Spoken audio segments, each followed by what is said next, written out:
아들러가 얘기한 열등의식이란 용어는 상당히 기본적인 관념을 내포하고 있다.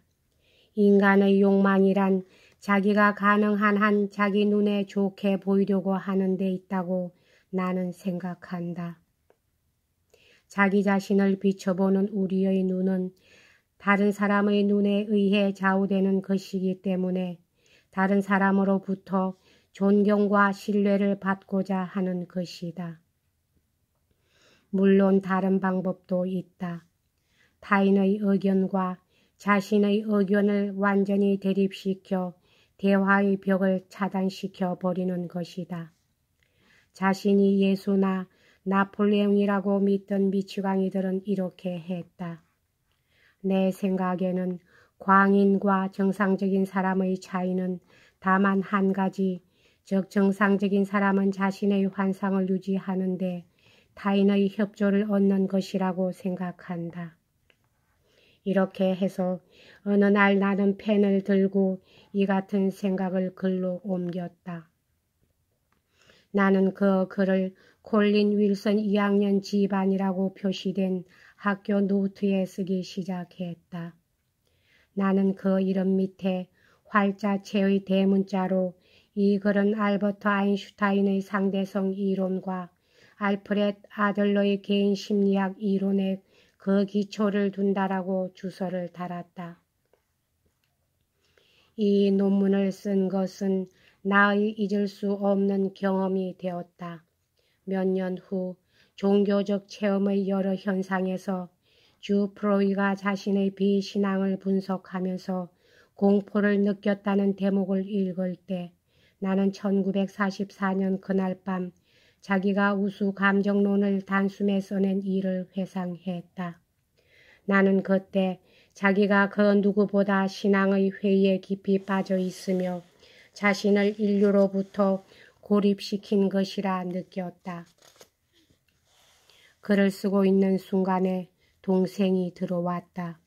새벽 3시 무렵 나는 불을 끄고 동생 옆의 침대에 누웠다. 신이 그날 밤 내게 벼락이라도 내리지 않을까 하는 무서운 불안이 내 마음을 파고들었다.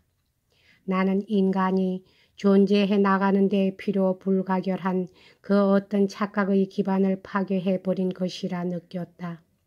물론 진리의 이름으로 이를 행한 것이지만 그 어떤 마음 가득한 안도감보다는 걷잡을 수 없는 머리의 피로만이 나를 엄습해왔다.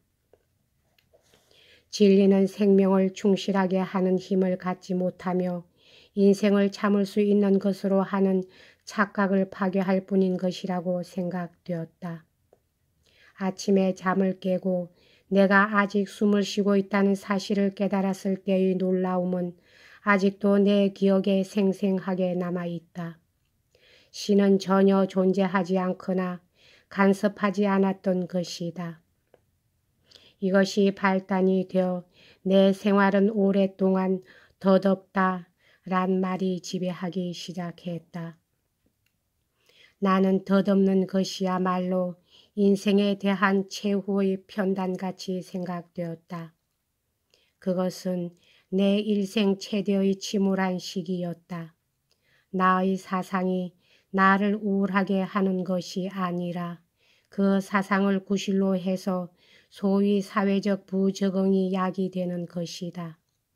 13살 때 나는 많은 친구들, 특히 걸프렌드를 사귀어야 했을 것인데 이를 못하고 그 대신 3년간을 독서와 지필로 보낸 것이다.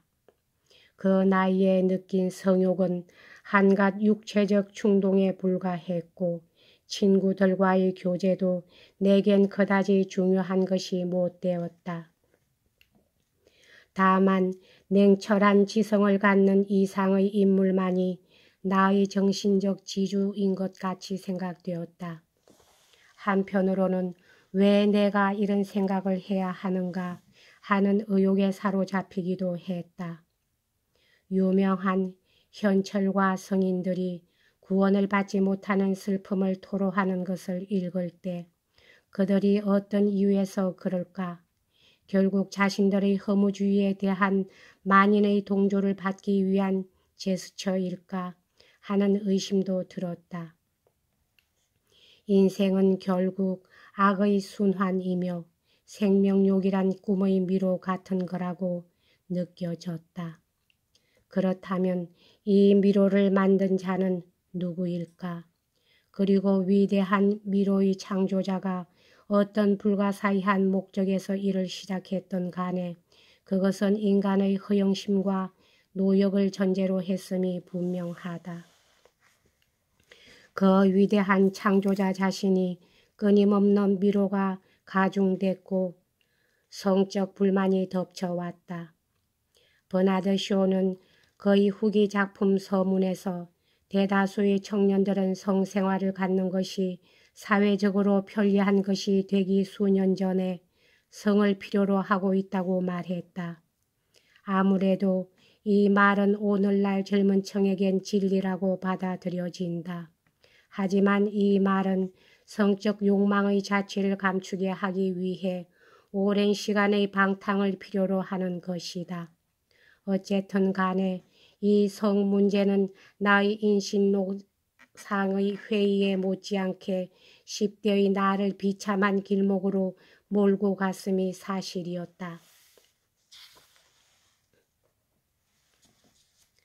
나를 애워싸는 권태와 비참함을 잊기 위해 글을 쓰기 시작했다. 전 작품 우수 감정론의 부끄러움을 느꼈기 때문에 좀 더 전문적인 분야를 소개한 논문을 쓰기 시작했다. 물론 그 핵심을 이루는 테마는 같은 것이었다. 즉, 인간은 감정을 따라 움직이는 기계이며 소위 진리에 대한 의욕이란 것도 가장 아름답지 못한 욕구에 불과한 감정의 변신이며 진리란 도대체가 인간에게는 돼지에게 진주를 주는 것 같은 일이다. 이런 식으로 작은 2권의 노트에 기록된 주관적 논문은 인간 충동의 성향에 관한 사색으로 가득 차게 되었다. 여기까지 하겠습니다. 감사합니다.